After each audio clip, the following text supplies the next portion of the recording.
माया ब्रह्म के अधीन है, ब्रह्म के इशारा पर माया चलती है और माया के इशारे से जीव चलता है। इसीलिए गुरु महाराज कहते हैं घट मठ प्रपंचन जब मिटे नहीं है, अंश कहना चाहिए, अंश कहना चाहिए ना। घट कहते शरीर को, जब तक आप शरीर में हैं तब तक समझिए हम माया के अंदर हैं, समझ गए। तो शरीर, ये जो है शरीर 5 तत्व का कहते हैं, ये माया इसको ग्रस रखी है ना, क्योंकि हम लोग माया के अंदर रह रहे हैं तो उनका तो कहना मानना ही पड़ेगा, नहीं मानेंगे। इसीलिए मायापति जो ब्रह्म है राम, उनके शरण जाओ। जीव माया के शरण में जाकर के उद्धार करना चाहती है सो उद्धार नहीं होगा, ऐसे मायापति को जानो। इसीलिए शरीर संसार को हम जानते हैं पर शरीर संसार बनाने वाले को हम नहीं जान पहचान पाते हैं। इसलिए माया को क्या कहा, माया ये आठ ठग है, समझिए 8। इसीलिए लक्ष्मण जी माया को जब कभी नहीं हटा पाए तो हम हटा पाएंगे। जब आप आनंद लेना चाहेंगे तो ध्यान मग्न हो जाइए और परमात्मा में लीन हो जाइए, तब न। माया महाठगिनी, मैं तो ही जानू, कौन नहीं जानता इस माया को, समझ गए। देखिए क्या कहा, माया मैं तो ही जानू। कौन जाना माया को, केवल एकमात्र संत, और दूसरा कोई नहीं जाना। श्रीमद् भागवत को पढ़िएगा, एकत्रित करना होता है शब्द को, तो भागवत में आया है, क्या कहते हैं, की हम कहूँ ककरा तू छोड़ ले, ऐसा न पापिनी ठकिनियों में ये नहीं हम देवो तोहरो नगरी ठकिनिया, काहे ला माया पसार लेगी। तोहरो नगरी में 5 चोरवा रहिया बैठल दिन रतिया में ना। अब देखिए 5 चोर हमारे राह में, रास्ता में बैठा हुआ, ये 5 चोर है, नहीं है 5 चोर। गोस्वामी क्या करते हैं, संत सदगुरु कबीर ने कहा क्या, मैं तो आन पड़ी चोरन के नगर और सत्संग बिना जिए तरसे, जिए तरसे। ये चोर की नगर है।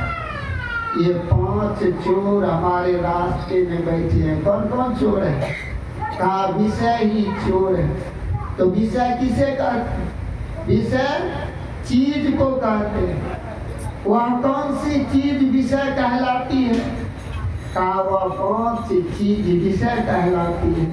वह 5 चीज क्या है, कहा वह 5 चीज है रूप, रस, गंध, स्पर्श और शब्द। यही 5 विषय ही को कबीर साहब ने वेश्या भी कहा ना। मंगल में कबीर साहब ने गा दिए हैं, वेश्या फारे जोड़ा सरिया हो साहब, हमार बड़ी दुर्गतिया ना, बड़ी दुर्गति है इस जीव की। ये 5 विषय रूपी वेश्याओं ने हम सब को क्या किए हैं, तो हम सब को बस कर रखा है। भागवत पढ़ करके देखिए, अजामिल वेश्यागमी करने लग गए, उसकी परमत्व भी समाप्त हो गया। क्या से क्या हुआ, लेकिन आप भागवत पढ़ करके देख लीजिए। गोकर्ण और किसका कथा प्रसंग है, धुंधकारी, गोकर्ण और धुंधकारी, धुंधकारी के प्रसंग पढ़िए। गोकर्ण का अर्थ क्या होता है? भौमिश इंद्रिया। और धुंधुकारी कहते इस मन को, हाँ? उनकी पत्नी थी धुंधली, वह धुंधली कहते बुद्धि को, हाँ? गोकर्ण आज संत है, जन्म जन्म का जो पुण्य है वही गोकर्ण है। पुण्य पुण्य बिनु मिलहि न संता। इसीलिए आज सारे प्रसन्न ये 5 विषय रूपी वेश्याओं के अधीन हो करके याद धुंधुकारी ने अपना जीवन को क्या किया था? बर्बाद कर लिए कि ना? हाँ? मर करके प्रेत जोनी हुआ कि ना? पहला जन्म भूत के पई है ना, 7 जन्म पछताई। जब भजन नहीं करेंगे तो ऐसे सुकर कुकर के शरीर में आना जाना लगा रहेगा माया के अधीन में। हम सब के सब यही दुख उठाते रहेंगे। इसीलिए माया जो जीव के अधीन हो गए हैं ना, आज उससे निकलने के लिए माया को हटाने की जरूरत नहीं है और माया से हट जाने की जरूरत। इसीलिए कहा कि हम कहबो ककरा तू छोड़ ले, ऐसन पापिनी ठकिनियोगी नहीं हम जेबो तोरो नगरी ठकिनिया, काहे ल माया पसार लेगी तोरो नगरी में पहुँचो चढ़वा रहिया बैठल दिन रति आगे। ये मुनि पराशर के 9 बीच मार ले, श्रृंगी के तू पछाड़ लेगी, कि हम कहबो ककरा तू छोड़ ले, ऐसन पापिनी ठकिनिया होगी ना। मुनि पराशर का क्या किया था? 9 बीच मारे की ना, मुनि पराशर के 9 बीच मार ले, श्रृंगी के तू पछाड़ लेगी। श्रृंगी ऋषि को भी कि माया छोड़े नहीं छोड़े। हाँ, कहते हैं दुर्योधन घर दुर्मति बनी बैठले, कुल के नाश करे लेगे, कि हम कहूँ केकरा तू छोड़ ले, ऐसन पापिनी ठकिनिया ना। दुर्योधन के घर में दुर्मति करके बैठ गए कि ना? कुल का नाश कराया कि ना? कहा यक्ष जैमिनी यक्ष के घर में भी वे जाकर के क्या किया? जैमिनी का तू बने घर वाली कैसे? कहा नारद बाबा के कहाँ मारे थे? सभा बीच ना। नारद बाबा का सभा बीच मार ले, जैमिनी का बने ले तू घरवागे, कि हम कहबो ककरा तू छोड़ ले, ऐसन पापिनी ठकिनिया ना। और कहते कहते कह गए क्षीर समुद्र के विष्णुवासी ककरो सील बिगाड़ लेगे ना। ब्रह्मा के ब्रह्म ज्ञान हरि ले, सिद्ध के बने ले तू बोरा हवागी, कि हम कहबो ककरा तू छोड़ ले, ऐसन पापिनी ठकिनिया ना। ये ठगनी माया जो ठग है, ठगनी ये किसी को नहीं छोड़ा है, सब के से ठगा गए, ठगे गए। हम कहते किसी को ठग लिया, अरे तू किसी को ठगा नहीं, तू खुद को ठगा गए, खुद को ठगा गए। इसीलिए किसी को नहीं छोड़ा। नारद बाबा को सभा बीच मारे, नारद बाबा को भी छोड़े नहीं छोड़े ना। एक बार नारद बाबा क्या किए समझ गए? विष्णु लोक से आ रहे थे भगवान विष्णु के पास से, तो भगवान से प्रार्थना की थी माया को मैं जानना चाहता हूँ। कहा ठीक है, समय आने पर मैं माया को जना दूंगा, माया कैसी होती है। और रास्ते में ऐसा नगरी का निर्माण कर दिए भगवान ने, ऐसा नगरी शील निधि नामक राजा और उनकी पुत्री बन गए भगवान स्वयं विश्व मोहिनी, समझ गए? विश्व मोहिनी बन गए और विस्मयनी बन करके ऐसे रूपवान जो नारद जी उधर से आ रहे थे देखा, और जैसे देखा नारद जी वैसे ही कहानी। तो हस्तरेखा भी देखना जानते थे नारद जी। देखा उसके हस्तरेखा बड़ी समास रूप में करते हैं। ये तो कथा करने के लिए आएंगे तो आप लोगों को विस्तार से सुनेंगे करें, समझ गए? हाँ, तो समास रूप में सुन लीजिए। तो हस्तरेखा जो देखा, कहा देख लीजिए मेरी पुत्री की भाग्य रेखा। तो उस हाथ में लिखा हुआ था, इस कन्या को वही वरण करेगा जो तीनों लोकों के स्वामी होगा। समझ गए? तो तीनों लोकों के स्वामी कौन थे? भगवान विष्णु कि नारद? विष्णु। तो वो तो स्पष्ट हो गया, इस कन्या को वरण वही करेगा। लेकिन नारद जी की खोपड़ी उलट गए।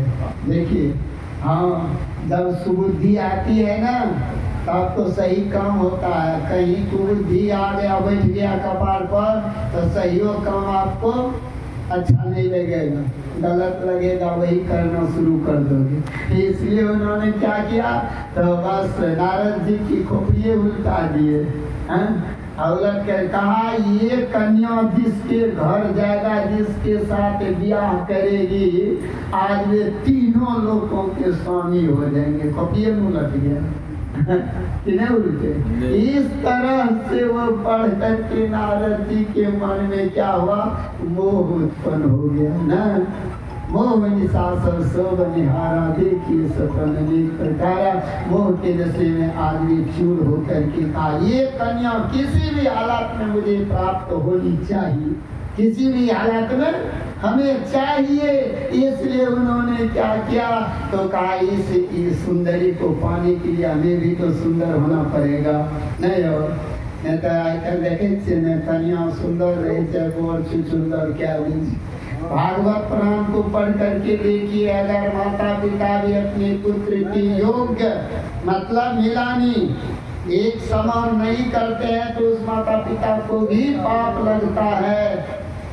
अपनी उम्र में करनी चाहिए विवाह, नहीं तो पैसा के कारण नौकरी करे छे 50 वर्ष के ऊंचे 25 वर्ष के लड़की बिया है, पैसा के लोग मेन करे छे नहीं, बहुतों के वह भी पाप है। इसलिए याद रखिएगा।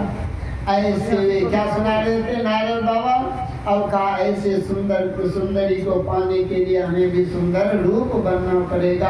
अब भगवान की आह्वान किया, अब भगवान के आह्वान कर भगवान प्रगट हो गए। नारद जी क्या कहे, कहा इस समय में ही प्रभु हमें सुंदर रूप चाहिए।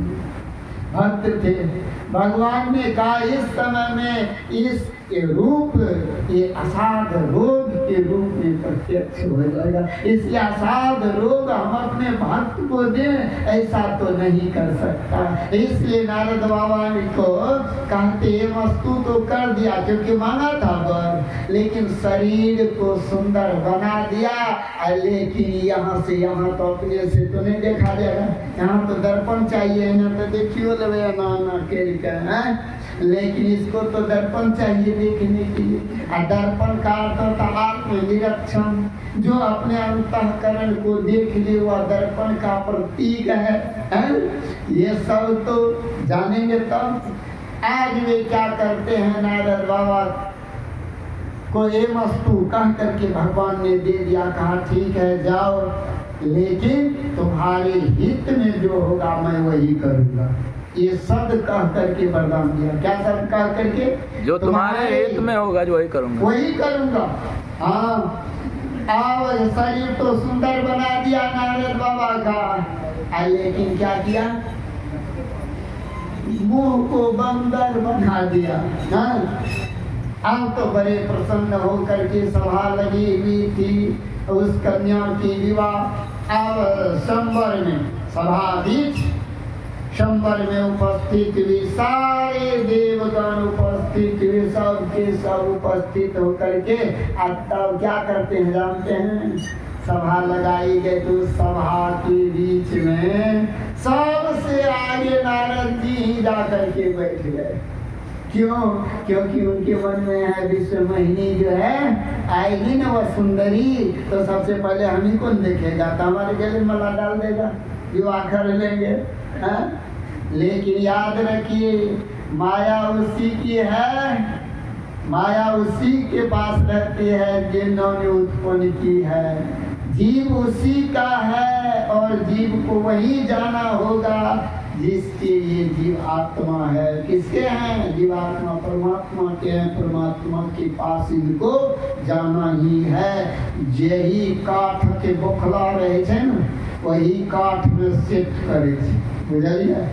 हाँ, सेट करे के मतलब बुझ लिया, ये जीवात्मा जब परमात्मा के परमात्मा में मिल जाओ, ये शरीर संसार है, संसार में मिल जाता है, आदमी संस्कार होती है, समाप्त हो जाती है, 5 तत्व से बड़ा 5 में विलीन होकर के शरीर की मुक्ति होती है कि ना? और शरीर आत्मा परमात्मा के परमात्मा में मिल करके शरीर आत्मा का भी मुक्ति हो जाते हैं। मुक्ति तो किसको चाहिए? शरीर को नहीं, शरीर की मुक्ति नहीं, शरीर में रहने वालों की मुक्ति होनी चाहिए। इसलिए वे क्या किया, नारद बाबा को बस ऐसा ही आगे बढ़ गया। अब इस महीने क्या की माला लेकर के आश्रमवर में गई, तो यहाँ रामायण बतलाते हैं जो अपने पिता निधि को भी जा करके कहते, हे सखी जा करके मेरे पिता से कह, तो ये अशुभ, ये बंदर का मुख, ये अशुभ, ये पहले ही पंक्ति में आ गया है, कैसे इस पंक्ति में मैं घुसूंगा, समझ गए? अब तो ये रामायण बतला रही है, समाज भजवा दिए, इनको इस पंक्ति से निकालो, उस पंक्ति में नहीं गई इस महीने। इसका टिप्पणी करते हुए गोस्वामी जी अध्यात्म रामायण में लिखते हैं, टिप्पणी क्या लिखते हैं? नारद जी संत हैं, जिस संत की पंक्ति में जो कोई बैठा रहेगा उस पंक्ति को भी छोड़ करके माया उस पंक्ति में नहीं जाएगी। श्री सद्गुरु महाराज की जय। मतलब क्या? मतलब यही, जो संत के पास माया नहीं होती है, माया तो हम अज्ञानी जीव को घेर मारता है कि नहीं? घेर मारती है माया। इसीलिए हम लोग क्या करें, आज भी माला लेकर के सबसे पीछे जो बैठे हुए थे भगवान विष्णु यानी मायापति, उसी के गले में जा करके माला डाल दिया और डाल करके दोनों क्या किए, चल दिए लिए। नारद जी का तो मुंह लटक गया। यही तो है माया का काम। अपना काम हवस पूरा नहीं होगा तो थुथुन लटक जाएगा। हाँ, तो तुम लटके लायो, लटके थे कि ना?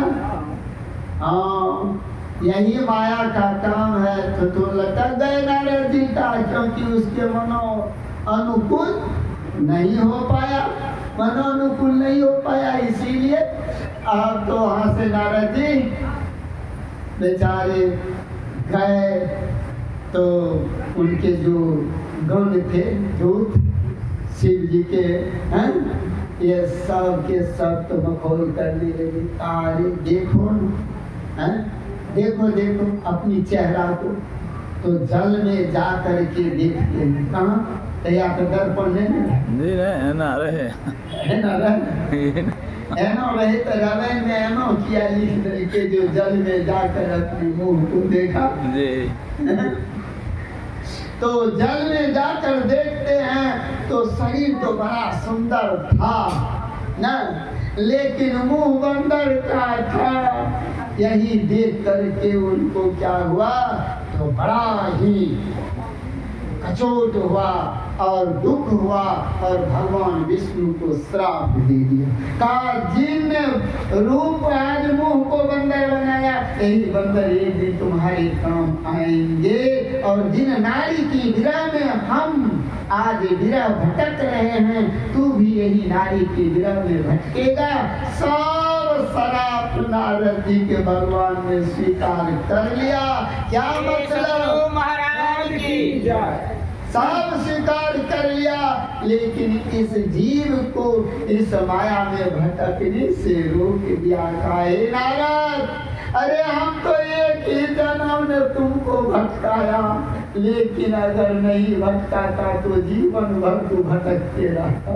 नहीं भटकता, नहीं जी। जीवन भर भटकता मतलब क्या, सारा जीवन तुम्हारा व्यर्थ चला जाता। इसलिए यही है माया का चाल, समझ गए। विस्तार अभी नहीं करेंगे, हाँ विस्तार से कहेंगे कथा जब होगी तब। इसलिए मेरे कहने का यहाँ भाव तो केवल समझिएगा, जो कि आज माया क्या क्या करती रहती है। माया इस जीव को घेर मारती है, इसीलिए हम लोग भी मरने के लिए तैयार